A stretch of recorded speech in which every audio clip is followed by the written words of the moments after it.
নমস্কাৰ স্বাগতম জনাইছো অন্য এটা নতুন ভিডিঅ'লে চৰকাৰে 10 লাখ কৃষকক নতুন ট্ৰেক্টৰ দিয়াৰ কথা ঘোষণা কৰিছে এই ট্ৰেক্টৰ কোনে লাভ কৰিব পাৰিব কি নথিপত্ৰ লাগিব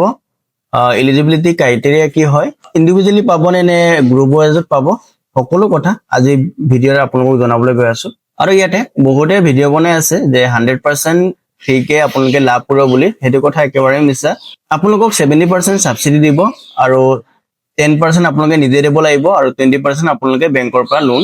পাব বা বেংকৰ পৰা আপোনালোকক লোন প্ৰভাইড কৰিব তো সকলো ডিটেইলছ আপোনালোকক আজি ভিডিঅ'ত দিবলৈ গৈ আছো এই ভিডিঅ'টো সম্পূৰ্ণকৈ চাব যদিহে আপুনি এজন খেতিয়ক আৰু আপুনি যদি খেতি কৰি ভাল পায় তেন্তে পলম নকৰি আমি ভিডিঅ'টো আৰম্ভ কৰো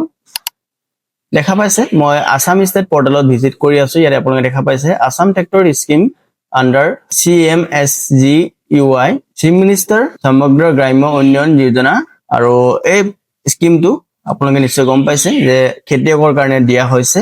আৰু ইয়াতে আপোনালোকে দেখা পাইছে it will be approx 10,109 tractor প্ৰদান কৰিব ঠিক আছে আৰু ইয়াতে আপোনালোকে গম পাইছে চাগে অলৰেডি যে 10,000 ট্ৰেক্টৰ টু 10 লাখ কৃষকক ইন্ডিভিজুৱেল দিব নোৱাৰে সো ইয়াতে আপোনালোকে ডিটেইলছ চাব পাৰিব মই ইয়াতে কৈ আছো দেখা পাইছে how can apply for Assam tractor scheme eligibility কেনেকৈ আপোনালোকে এপ্লাই কৰিব আৰু এলিজিবিলিটি কি হয় ইয়াতে প্ৰথমতে আপোনালোকে দেখা পাইছে Assam tractor scheme benefit can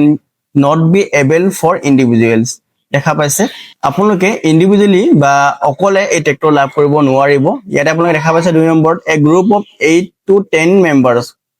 who are the actual adult farmer of the same village এটা আপোনালোকে বুজি পাইছে 8 পৰা 10 জনৰ এটা গ্ৰুপ হ'ব লাগিব আৰু সেই গ্ৰুপটোৰ সকলো মেম্বাৰ সেম ভিলেজ বা সেম গাঁৱৰ হ'ব লাগিব আৰু এই গ্ৰুপৰ সকলো মেম্বাৰৰ এটা বেংক পাসবুক জয়েন্ট যোনটো বেংক পাসবুক থাকিব লাগিব ইয়াতে দিয়া আছে in order to eligible for tractor scheme the group should have common bank account and will apply jointly with signature of each member on the application form perfectly along with particulars of land across cultivated so a joint account থাকিব লাগিব simply ক'বলৈ গ'লে আপোনালোকৰ এটা গোট থাকিব লাগিব মানে মেল গোট মানে পুৰুষৰ গোট তাতে 8 পৰা 10 জন মেম্বাৰ থাকিব লাগিব আৰু এই মেম্বাৰ সকলৰ এটা জয়েন্ট একাউন্ট থাকিব লাগিব আৰু তেখেতলোকৰ এটা প্ৰপাৰ খেতি কৰা মাটি থাকিব লাগিব তেতিয়াহে তেখেতলোকে এপ্লাই কৰিব পাৰিব খেতি কৰা মাটি বুলি ক'লে আপোনালোকৰ তাত মেবি ডকুমেন্টস দিবলগীয়া হ'ব পাৰে আপোনাৰ খাজানা ৰচিদ দিব পাৰে বা লাগিব পাৰে আদাৰৱাইজ আপোনাৰ যদি ম্যাদি পট্টা নাই তেন্তে আপোনালোকে যোনটো চৰকাৰী কিছুমান বেদখলি দৰিমনা কাগজ থাকে হেবোৰ আপোনালোকক প্ৰয়োজন হ'ব পাৰে ঠিক আছে আৰু 4 নম্বৰ অপচন আপোনালোকে দেখা পাইছে যে applicant group should not have more than one member from one family আপোনালোকে বুজি পাইছে ইয়াতে যোনটো গ্ৰুপত মানুহ থাকিব তাতে সেম ফ্যামিলিৰ দুজন মানুহ থাকিব নোৱাৰিব মাত্ৰ এজন মানুহ থাকিব পাৰিব বেলেগ বেলেগ ঘৰৰ মানে এটা সেম ভিলেজৰ এটা সেম গাঁৱৰ মানুহ থাকিব পাৰিব ঠিক আছে আৰু ইয়াতে আপোনালোকে ডিটেইলছ চাব পাৰে হাইলাইট টু কি আছে অবজেক্টিভ টু কি হয় ইয়াতে দিয়া আছে the main objective is to revive agriculture sector আমাৰ কৃষি সেক্টৰটো বা আমাৰ কৃষি যোনটো সেক্টৰ হেতু অলপ পিছপৰি আছে বাকি ষ্টেটবোৰতকে পাঞ্জাব হাৰিয়ানা হেবোৰতকে সো ভালদৰে যে কৃষকে খেতি কৰিব পাৰে হেতু কাৰণে এই স্কিমটো চৰকাৰে লঞ্চ কৰিছে বুলি কৈছে আৰু ইয়াতে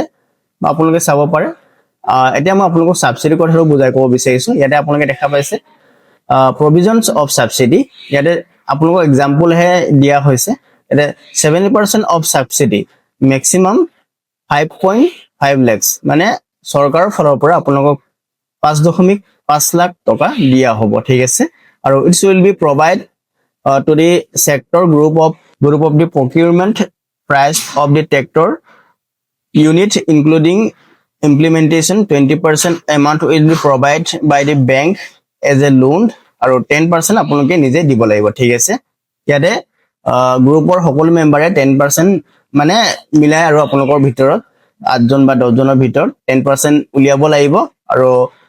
70% চৰকাৰে দিব আৰু 20%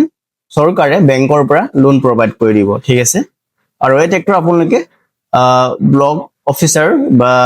ভিডিঅ'ৰ ওচৰত গৈ আপোনালোকে এপ্লিকেশ্যন দিব পাৰিব আৰু এপ্লিকেশ্যনটো কেনেকৈ আপোনালোকে কৰিব এটা ফৰ্মেট আপোনালোকক দেখাব বিচাৰিছো এইটো আপোনালোকে দেখা পাইছে এপ্লিকেশ্যন ফৰ্মেট ফৰ ইয়াতে আপোনালোকে দেখা পাইছে application format for tractor unit under the chief minister সমগ্ৰ গ্ৰাম্য উন্নয়ন যোজনা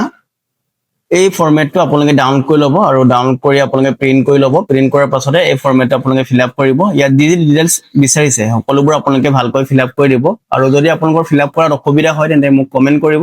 আপোনালোকক মই নিশ্চয় ফিল আপ কৰি দেখুৱাম কেনেকৈ আপোনালোকে ফিল আপ কৰিব আৰু এই ফৰ্মেটটো আপোনালোকে দেখা পাইছে এনেকৈ চাৰ্চ কৰিব লাগিব আসাম ট্ৰেক্টৰ এপ্লিকেশ্যন ফৰ্মেট বুলি চাৰ্চ কৰিলে আপোনালোকে গুগলত পাই যাব আপোনাৰ যোনটো ব্লক হয় তাত গৈ আপোনালোকে সাবমিট কৰিব পাৰিব ঠিক আছে আৰু অনলাইন সাবমিশনৰ কথাও উল্লেখ কৰিছে বৰ্তমান লঞ্চ কৰা নাই পৰ্টেলটো মেবি লঞ্চ কৰিব পাৰে অনলাইন সাবমিশন কৰাটো হলেতো আৰু ইজি হ'ব আপোনালোকৰ প্ৰসেসটো আৰু যেতিয়া চৰকাৰে এই অনলাইনৰ পৰ্টেলটো মুকলি কৰে তেতিয়া মই আপোনালোকৰ বাবে সকলোতকৈ প্ৰথমত ভিডিঅ' আনিম গতিকে আপোনালোকে চেনেলটো সাবস্ক্ৰাইব কৰি ৰাখিব আৰু মোৰ এইটো চেনেলত চৰকাৰী যিকোনো আঁচনি ৰিলেটেড ভিডিঅ' দিয়ে থাকো তেন্তে আজিৰ ভিডিঅ'টো আমি ইমানতে সামৰণি মাৰিছো আমি অন্য এটা গুৰুত্বপূৰ্ণ ভিডিঅ'তে লগ পাম তেতিয়ালৈকে ধন্যবাদ জয় অসম বন্দে মাতৰম